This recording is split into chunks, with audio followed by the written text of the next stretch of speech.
Қазбектің үшінші билігі. Ерте заманда ұлы жүз бен кіші жүздің жерінде құрғақшылық болып, жауын жаумай, жас күн де келіп, орта жүздің жерін жайлапты. Күз болғанда әрқайсысы өз жеріне қайтып көшкенде, кіші жүздің бір сері жігіті ұлы жүздің сұлу келіншегін қиянатпен алып кетіпті. Ел қонысына қонып жайланғаннан кейін ұлы жүздің Төле биіне хабар береді. Төле би кіші жүздің елінен 200 жылқы айдатып алады. Кіші жүздің адамдары жиналып, ұлы жүзден 500 жылқы алып кетеді. Екі ел осымен үлкен бүліншілікке ұшыраған осы даудың аяғы 300-дің игі жақсыларының басын қосады. Зор үлкен айтысқа түседі. Ұлы жүздің төбе биі Төле би, мен ағаның баласымын, билікті мен айтамын депті. Кіші жүздің биі Мама тұрып, мен атаның қара шаңырағындамын.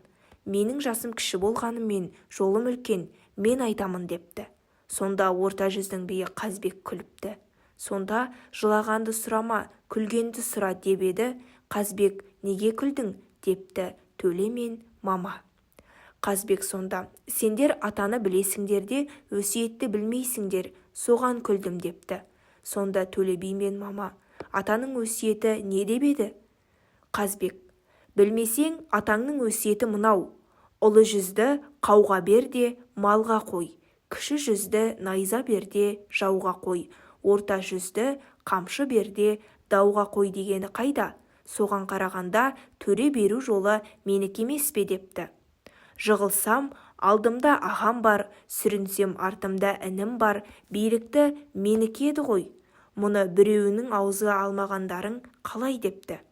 Бұл сөзді 300-дің жиналған адамдары бір ауыздан қабылдап, билікті Қазбекке беріпті.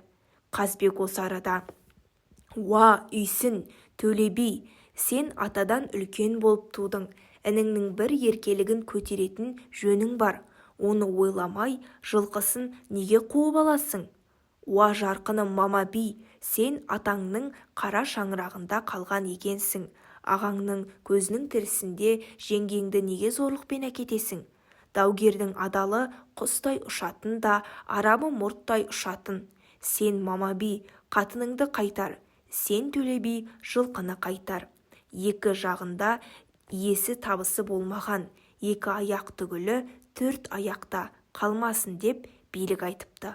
Бұған екі жақта риза болып, татуласып, тарасыпты, дейді.